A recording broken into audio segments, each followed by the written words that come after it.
Luke 17, verses 11 to 19. Now, on his way to Jerusalem, Jesus traveled along the border between Samaria and Galilee. As he was going into a village, 10 men who had leprosy met him. They stood at a distance and called out in a loud voice, "Jesus, Master, have pity on us."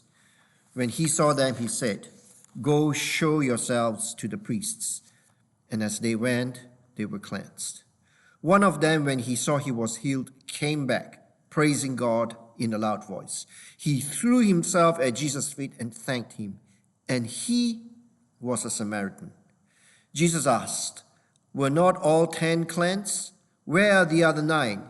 Has no one returned to give praise to God except this foreigner?"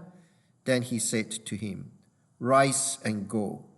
Your faith has made you well."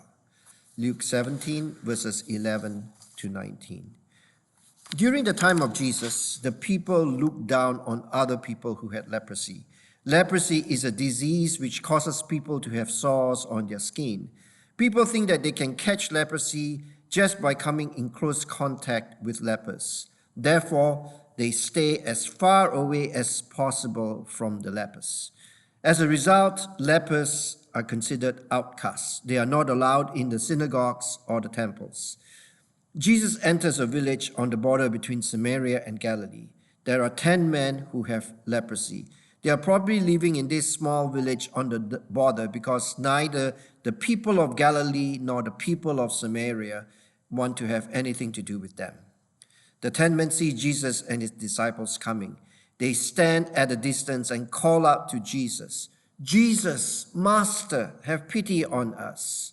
Jesus, Master, have pity on us." Luke 17, verse 13. Jesus is on his way to Jerusalem from the northern province of Galilee. To do so, he must pass through Samaria. Samaria lies between Galilee and Jerusalem. The people who live in Samaria are called Samaritans.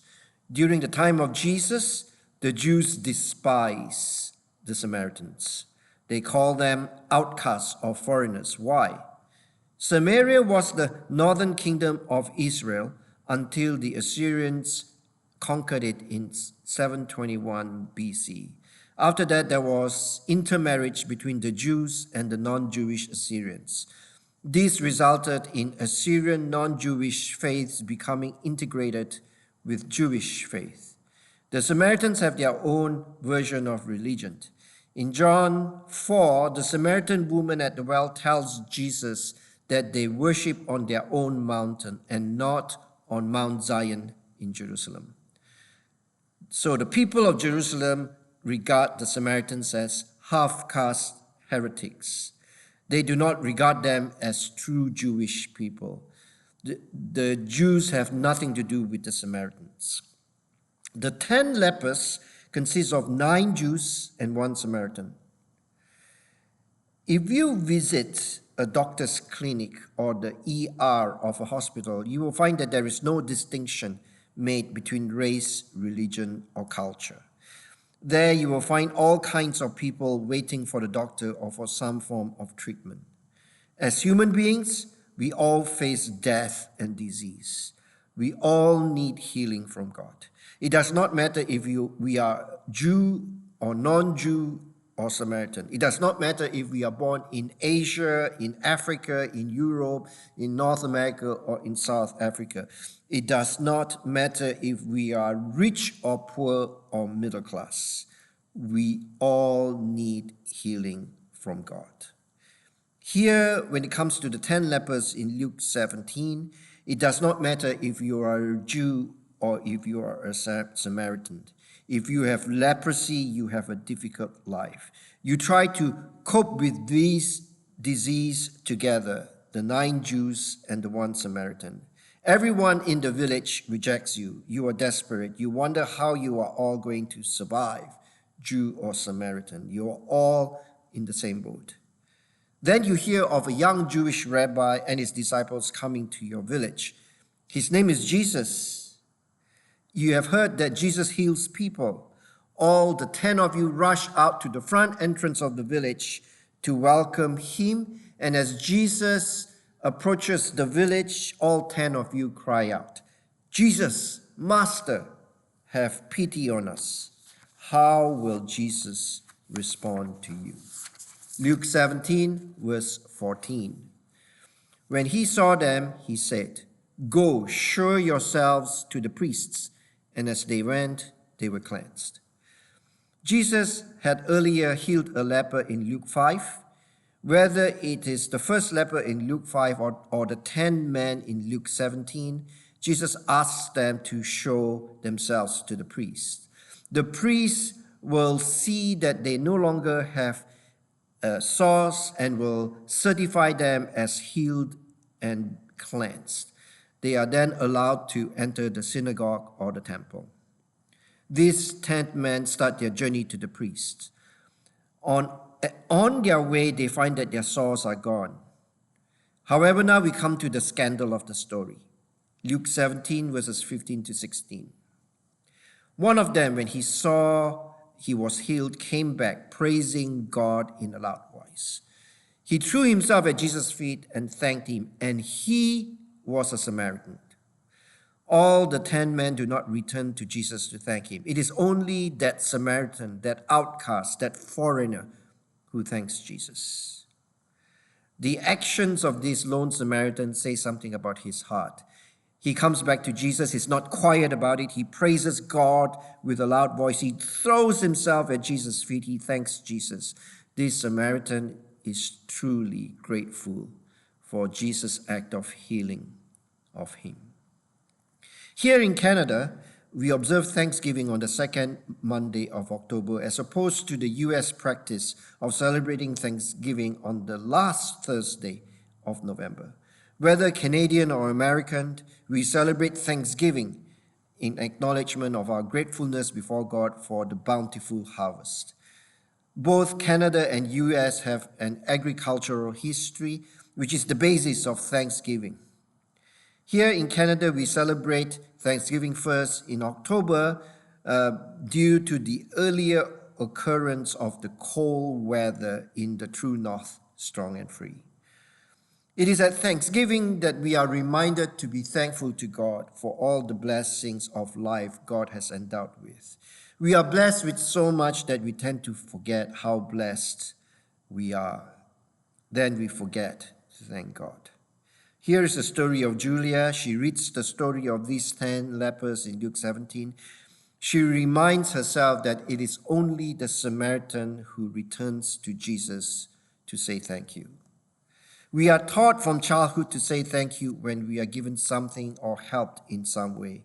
Yet, having thanked someone once for a kindness shown to us does not release us from the responsibility to express our gratitude again for future kind acts.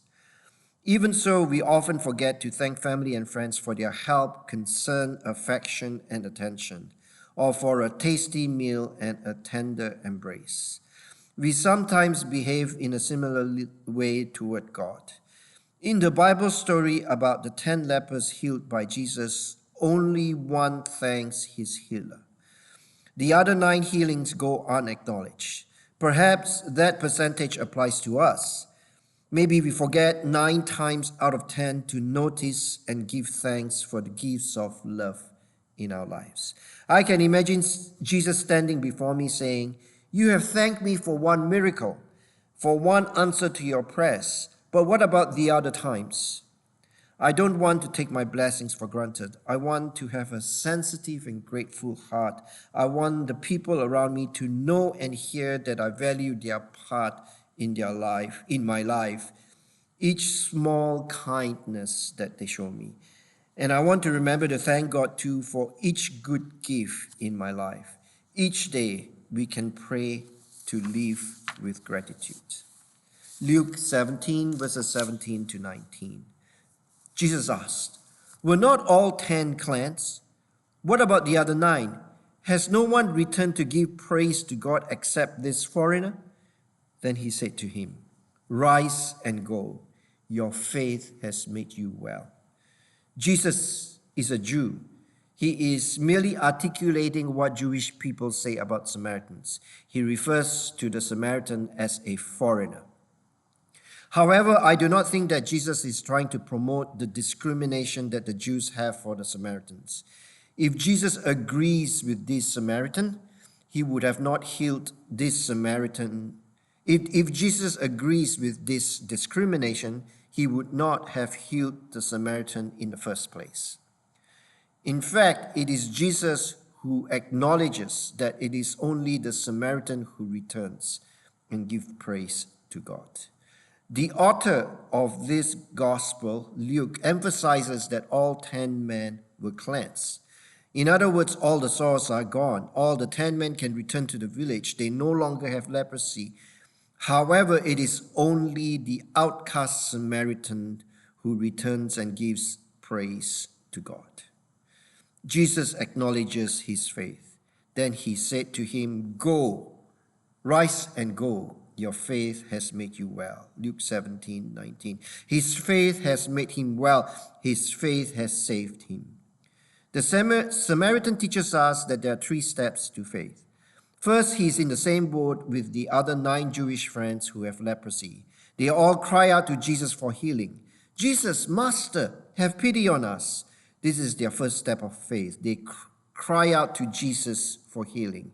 This is what I call the crying out to Jesus stage. Jesus hears their cry. He tells them to go and show themselves to the priests. All the 10 of them listen to Jesus. They make their journey to the priests. They listen to Jesus. They obey Jesus. As they go out in faith, they discover that their sores have disappeared. This second stage is what I call the listening stage. They cry out to Jesus, they listen to Jesus, and therefore these 10 men have participated in the first 2 steps of faith, calling out to Jesus and being obedient to Jesus. However, when it comes to the next step of faith, it is only the Samaritan outcast who takes this next step. Out of the 10 men who are cured of leprosy, it is only the Samaritan who returns to thank Jesus. The other 9 Jewish men fail to do so. Jesus notes that it is a Samaritan. This Samaritan is not quiet about his thanks to Jesus. He praises God with a loud voice. He throws himself at Jesus' feet. He says thank you to him. In the New Testament, if one were to fall at the feet of a master, it is an act of worship. Therefore, the Samaritan not only returns to thank Jesus, he falls at the feet of Jesus and worships him. If we were to follow the example of the Samaritan, this is what the Samaritan models in terms of faith. First, he calls out to Jesus to have pity on him. Second, he listens to Jesus and obeys him. He goes to show himself to the priest. But third, it is only the Samaritan who falls at Jesus' feet and thanks him. The Samaritan falls at the feet of Jesus and worships him. So here are the 3 steps of faith according to the Samaritan in Luke 17. Calling out to Jesus, listening to Jesus, thanking Jesus. Then he said to him, "Rise and go, your faith has made you well." Your faith has made you well. The English translation of the New Testament Greek of this sentence emphasizes the physical healing of the Samaritan. Your faith has made you well. However, there is another way of translating this sentence in the Greek. Your faith has saved you. The New Testament idea of salvation also carries the idea of healing. When the Samaritan is healed by Jesus, he is also saved by Jesus. Healing is part of salvation. However, as this Samaritan moves out of his healing experience, he still faces discrimination. If he decides to return to that Jewish village, he will face discrimination. And he might be healed of leprosy, but he may still feel other illnesses and sickness in his life. Faith is still required in the life of this Samaritan. For the rest of his life, he will still need to follow the 3 steps of faith: calling out to Jesus, listening to Jesus, thanking Jesus. Life does not stop after this healing. for the Samaritan. Life goes on for him. For the Samaritan and for us, salvation is a lifelong process. God has saved us. God is saving us. God will save us. Therefore, we practice the 3 steps of faith for the rest of our lives. Calling out to Jesus, listening to Jesus, thanking Jesus. And we are so grateful to the God who continues to save us. And we are constantly looking out to God for this salvation. This is a lifelong process. Here's the story of Emily. Emily finds it a lifelong process to keep being grateful to God for all the blessings in her life. And this morning, Emily read Ephesians 5:18-20. Do not get drunk on wine, which leads to debauchery. Instead, be filled with the Spirit, speaking to one another with psalms, hymns, and songs from the Spirit. Sing and make music from your heart to the Lord, always giving thanks to God the Father for everything, in the name of our Lord Jesus Christ. Ephesians 5:18-20. For weeks, I had been battling feelings of stress, irritation, and anger. I felt frustrated with everyone and everything. While getting ready for work one day, I told God I didn't know why my attitude was so bad, but I wanted to change it. I asked God for God's help to reveal what I needed to do the reverse course. One word immediately settled into my heart: gratitude. I spent the remainder of the morning and my commute to work expressing gratitude to God for big things and for small things. I thank God for clean water to bathe in, for the scrambled eggs I enjoyed for breakfast, for a car that works, for my sweet dogs who make me laugh, for God's mercies that are new every day, and for so much more. I continue to express thankfulness. As I continued to express thankfulness, my sour attitude became sweeter and sweeter.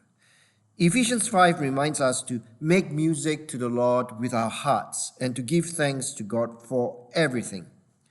When we practice gratitude and center our hearts on thankfulness, we not only honor God, but we are more joyful, peaceful, and loving. Amen.